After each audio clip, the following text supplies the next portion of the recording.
तो बच्चों आज का हमारा जो लेक्चर है उसमें हम लोग पढ़ने वाले हैं चैप्टर नंबर 10 और चैप्टर नंबर 10 जो आ गए हैं उसका नाम क्या है बच्चों? Fluid mechanics. अच्छा, फ्लूइड मैकेनिक्स क्या होता है ये आपको समझना है। What is fluid mechanics? तो बच्चों फ्लूइड मैकेनिक्स हम लोग समझे उससे पहले मैंने फ्लूइड की यहाँ पे डेफिनेशन आपको बताई है। क्या है? तो फ्लूइड का मतलब है the substance which can flow, जो सब्सटेंस फ्लो होता है।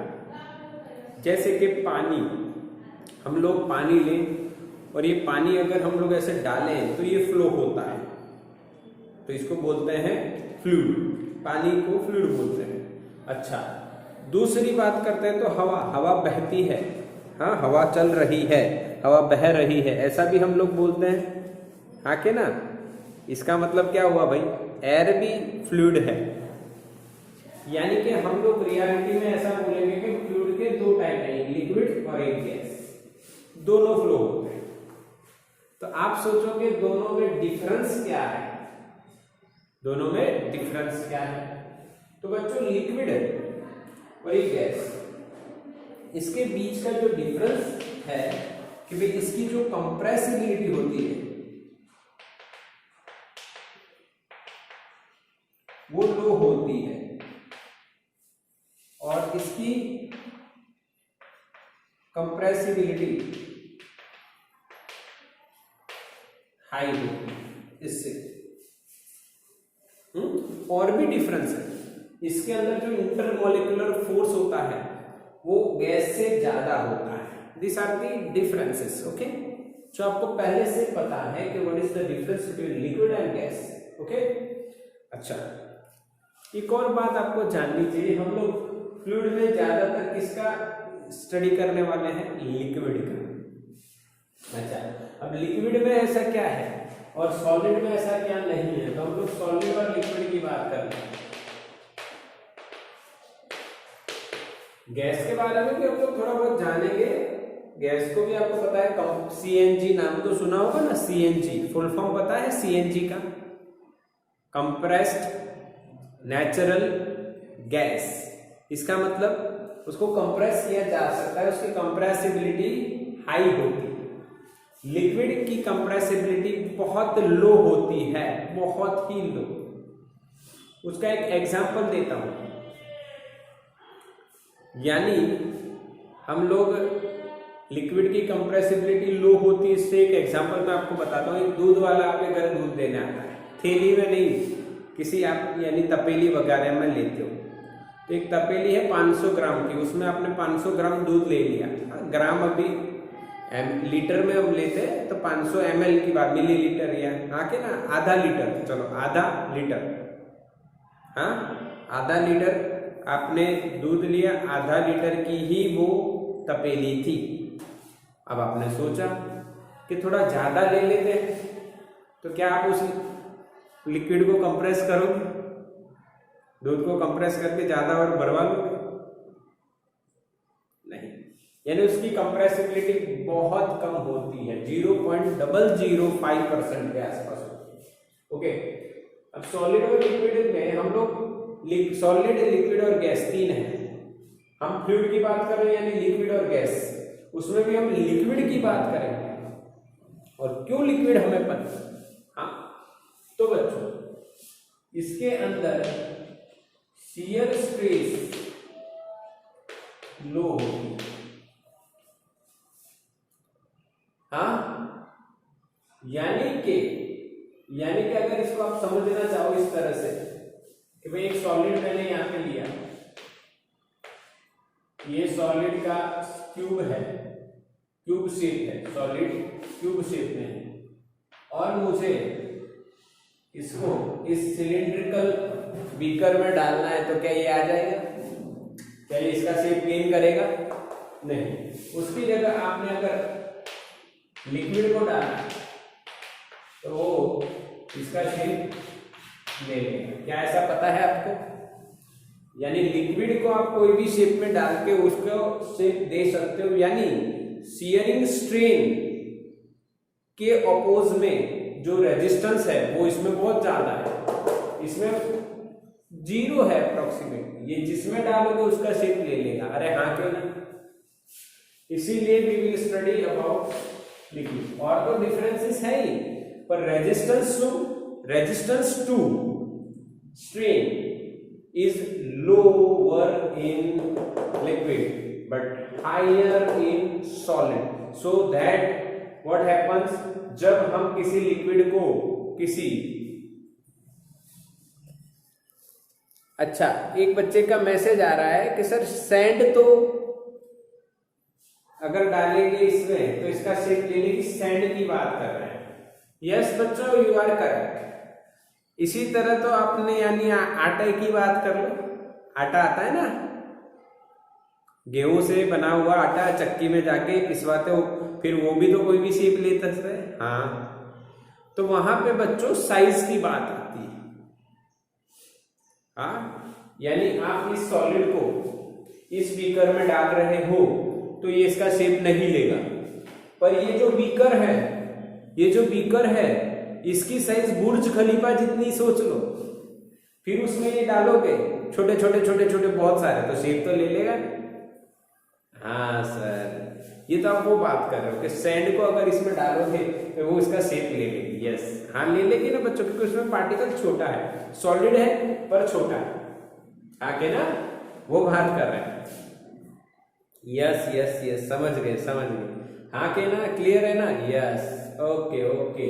चलो ठीक, तो हम लोग क्या पढ़ने वाले हैं बच्चों? Fluid mechanics. अब देखेंगे, हमने पहले देखो सब्सटेंस की बात करी, सॉलिड की, लिक्विड की और गैस की। अब हम बात करेंगे फ्लूइड मैकेनिक्स। इसका स्क्रीनशॉट ले लो, take the screenshot.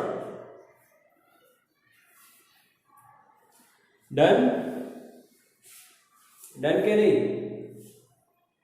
Done, okay. Now we will discuss about the fluid mechanics. What is fluid mechanics?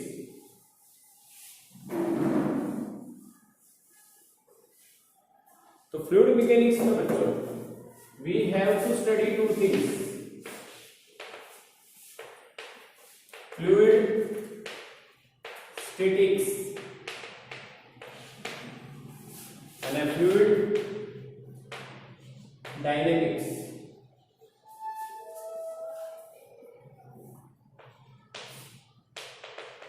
Fluid statics को हम बोलेंगे एक और नाम हाइड्रोस्टेटिक,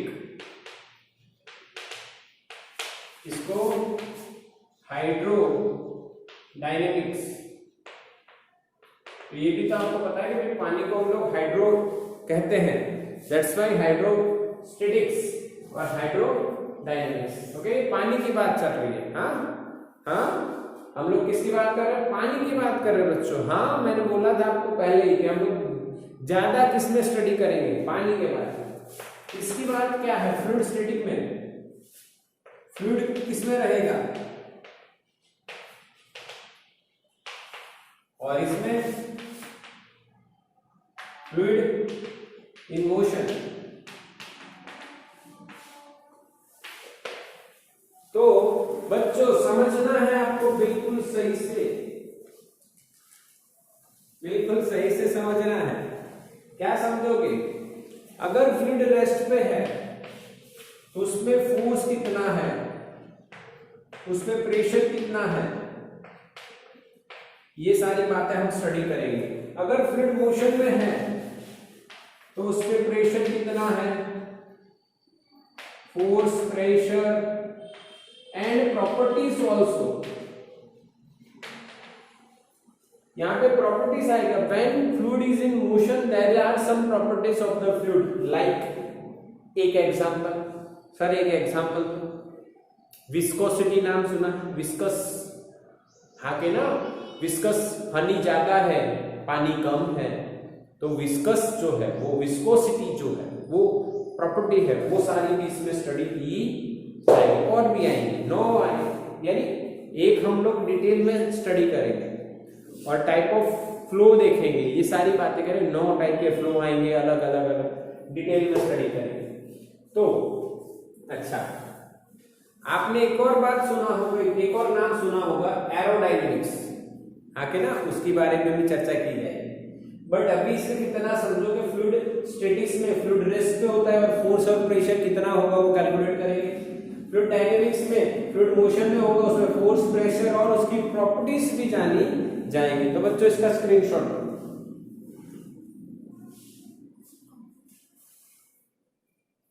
हो गया?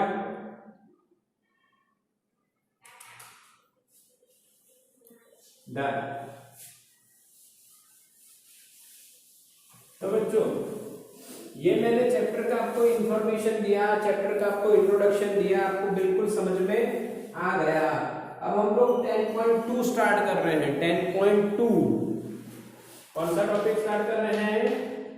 10.2 और उसका नाम क्या है बच्चों? प्रेशर। क्या नाम है? प्रेशर। प्रेशर क्या है भाई? तो सीधा हिसाब आपको बता देते हैं, एक पेन मिलेगी तो हम आपको बता देंगे प्रेशर क्या है। प्रेशर क्या है बच्चों? आप लोगों को एक एक्सपेरिमेंट करना है, आपको पता है प्रेशर क्या है। तो यहां पे मैंने पेन लगाई ऐसे, तो एरिया ज्यादा है, फोर्स लगाया तो प्रेशर बढ़ा। पर अगर मैंने एरिया घटा दिया, देखो ढक्कन हटा दिया, अब प्रेशर बहुत ज्यादा बढ़ गया। यस, तो फोर्स बढ़ाने से प्रेशर बढ़ा, एरिया घटाने से प्रेशर बढ़ा। तो pressure is equals to force upon area. क्या ऐसी डेफिनेशन आपने पढ़ी है? यस, पढ़ी है। यस और no? Pressure means what? Force upon area, which is incorrect definition. अरे सर आप पढ़ा रहे हो और कह रहे हो इनकरेक्ट है ये? हाँ, equation is force upon area, equation is force upon area but not correct. कैसे? देखो बताता हूं। किसे प्रेशर कहा गया है? What is pressure actually? तो कि भाई किसी बॉडी को जब आपने लिक्विड में डाला है, if you put any body in the liquid then what happens? तो वो लिक्विड जो है उस बॉडी पे हर डायरेक्शन में उसके सरफेस पे परपेंडिकुलरली फोर्स लगाएगा, तब उस बॉडी को प्रेशर का अनुभव होगा। यानी what is pressure? Perpendicular force upon area, perpendicular force per unit area. Okay, हाँ के ना बोलो, एग्री और नॉट? यस। आप कहोगे सर ऐसा नहीं है, आप ऐसे भी कहोगे सर मैं ऐसे फोर्स लगाऊंगा तो भी प्रेशर तो लगेगा ना, ऐसे लगाऊंगा सिर्फ ऐसे नहीं, ऐसे भी लगेगा। Yes, you are correct. But at that time the component of force is responsible for pressure. Which component? Perpendicular component. Yes, this is parallel component which is not exerting any pressure on the surface, but this exerts pressure. Okay, यहां पे pressure लगेगा but which component? Parallel नहीं, perpendicular. चलो तो बात करते हैं बच्चों क्लियरली प्रेशर के बारे में। तो यहां पे देखो आपको समझाता हूं, ये एक सरफेस है बच्चों, इसका एरिया ए है और यहां पे ये फोर्स लग रहा है परपेंडिकुलर टू द सरफेस। तो प्रेशर क्या लिखा जाएगा? Force upon area. बोलो समझ में आया? यस और नो? बट अगर इसी केस में बच्चों फोर्स कुछ एंगल पे आ रहा है, सपोज कर लो theta angle, then what happens? Then we have to take two components of the force. First one is the parallel to the surface, which is F cos theta. Resolution of vector. Force is a vector quantity. Resolution here F cos theta. And this one is F sin theta. Similarly, area is A. From the first example, area is similar to the first one. Okay? A. Now what is pressure in this case? We can call it force upon area, but now it becomes F sin theta upon area. Yes or no also? Okay na? Then what is the definition of the pressure? हाँ, force per unit area, हाँ, force per unit area की जगह आप कर दोगे ये perpendicular force per unit area. समझ में आया बच्चों? यस और no? Then we can write proper equation, force perpendicular to the area. This is the proper equation if you want to write, so that we can say perpendicular force per unit area is called pressure. समझ में आया बच्चों? Yes or no? Message fast. Message fast. Example देखते हैं। ये body का area 2 metre square है और इस पे फोर्स लगाया हमने 100 newton. What is the value of pressure? बताओ, what is the value of pressure बच्चा? Send me the answer fast. What is the value of pressure बच्चा? Send me the answer fast. Simply it is force upon area 100 upon 2, 50 newton per metre square. Yes or no? हाँ, 50 simple. Force upon area. Force upon area. Second example. Area is same, 2 meters square. But now this time, force is at 60 degree of 100 Newton. And what is pressure? What is pressure? Yes, F sin theta upon A. F is 100 sin theta. या इसको 30 रखो तो अच्छा रहेगा। sin 30 1/2 upon area 2. We will get 25 as answer.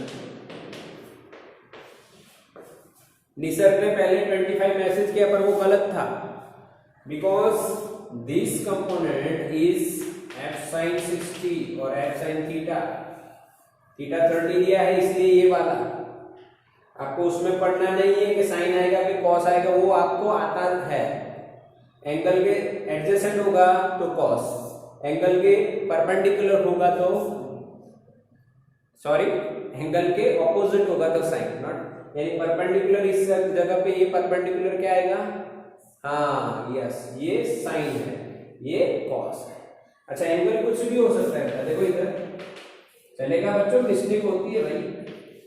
Okay, let's area is 2 metre per square, sorry 2 metre square, metre per second 2 metre square.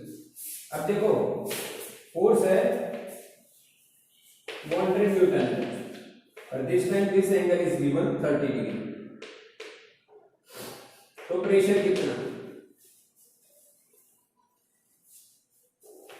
यहां पे ये F sine theta था क्योंकि एंगल इधर है, तो ये एफ कॉस और ये एफ साइन। अब यहां पे ये क्या होगा बच्चों? ये कंपोनेंट क्या होगा? F cos. तो ये answer is F cos theta upon ए।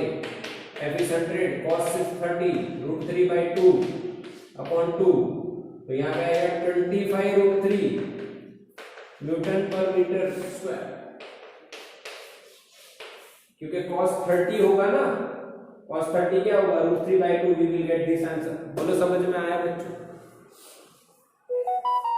हाँ कि ना मेरे बच्चों? हाँ कि ना?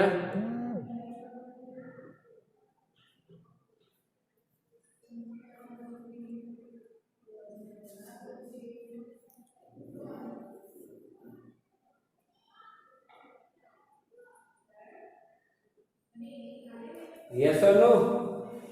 दिख रहा है ना क्लियर लाइव क्लास में? Yes yes yes yes. तो स्क्रीनशॉट ले लो मेरे बच्चों इसका। तो प्रेशर में क्या आएगा?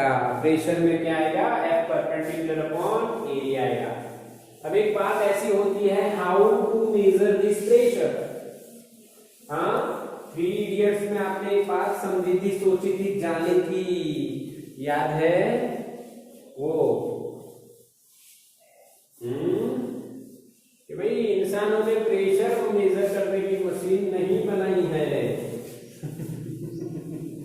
अच्छा, तो आज हम प्रेशर मेजर करते हैं। कैसे प्रेशर कैसे मेजर किया जाता है?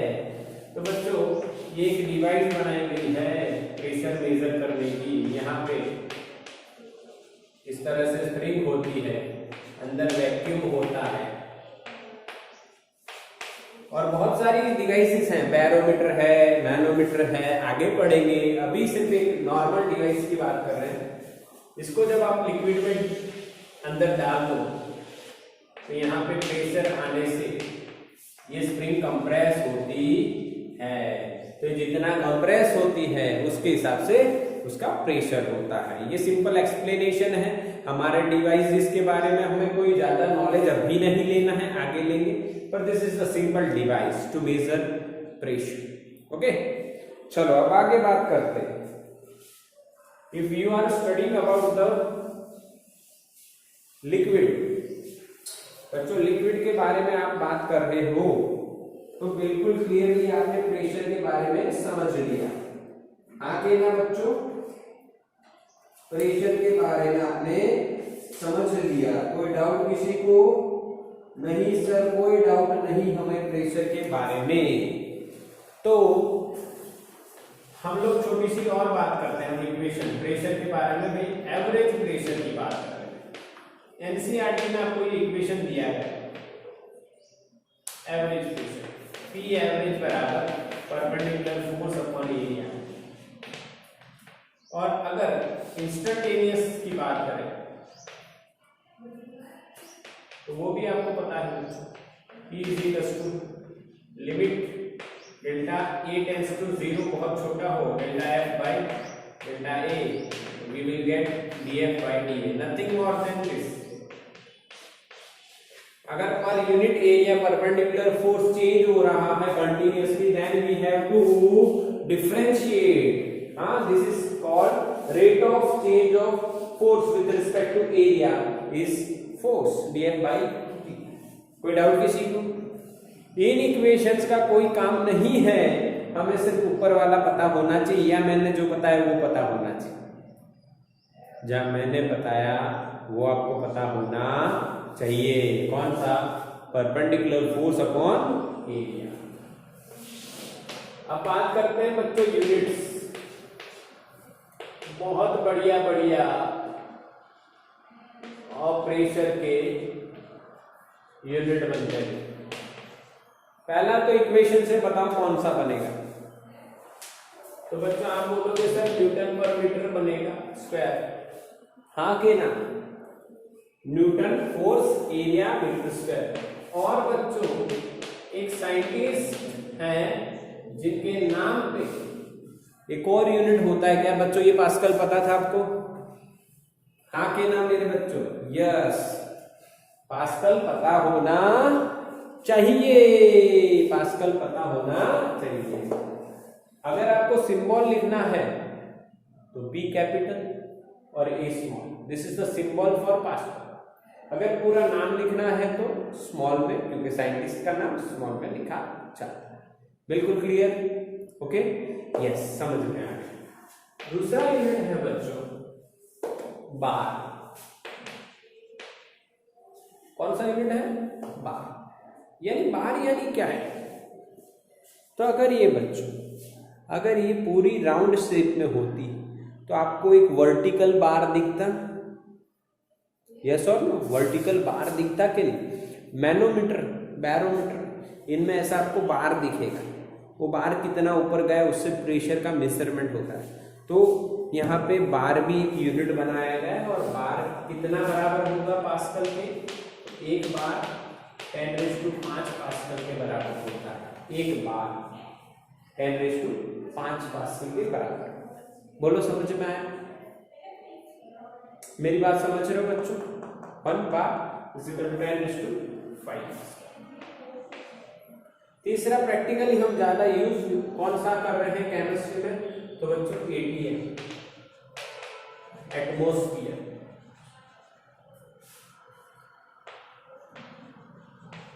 ATM, this is another unit of pressure. सुनाई दे रहा है ना बच्चों? Atmosphere ATM, 1 ATM is equal to 1.013 into 10⁵ pascal. Yes और नो? सुनाई दे रहा है ना? यस और नो? क्लियर और नॉट? 1 ATM बराबर 1.013 into 10⁵ पास्कल। This is another unit. अच्छा, समझ में आ रहा है? ये जो बैरोमीटर मैं बोल रहा हूं, बैरोमीटर है, इससे हम जानेंगे कि कैसे ये निकाला जाएगा 1 ATM। ओके, ये भी हम देखेंगे। दूसरा आता है बच्चों टॉर। कौन सा? टॉर। ये टॉरिसिली नाम के साइंटिस्ट के ऊपर से बना हुआ है टॉर, और एक टॉर बच्चों होता है लगभग 133.28 समथिंग पास्कल।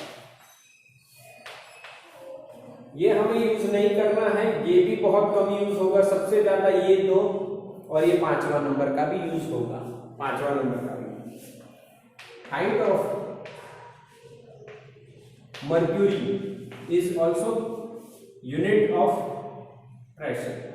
ये तो वो सेंटीमीटर में होती है या वो मिलीमीटर Hg, दो होते हैं,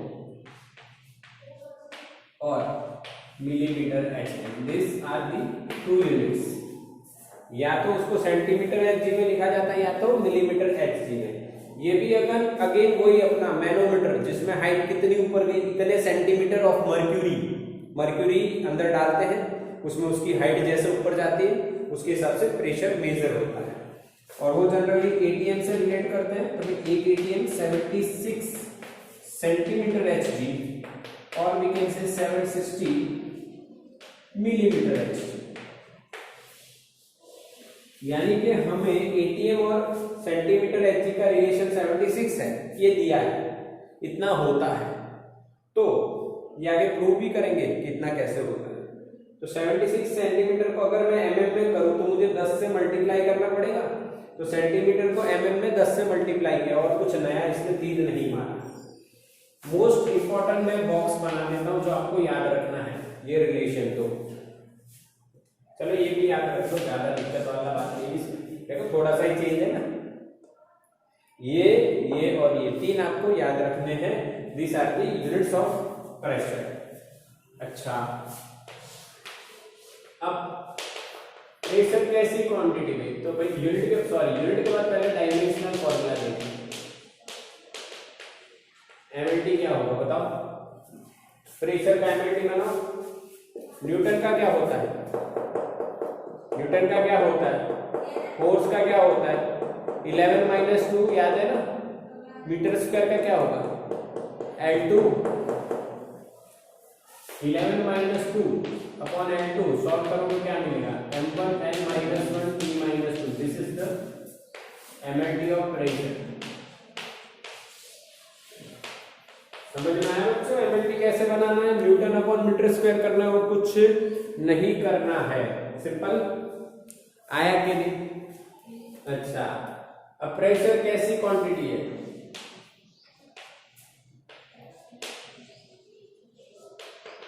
स्केलर क्वांटिटी। कैसी क्वांटिटी है भाई? स्केलर। कैसी? स्केलर भाई। प्रेशर, फोर्स और एरिया दोनों वेक्टर हैं, पर स्केलर कैसी है भाई? स्केलर क्वांटिटी है। प्रेशर कैसी है?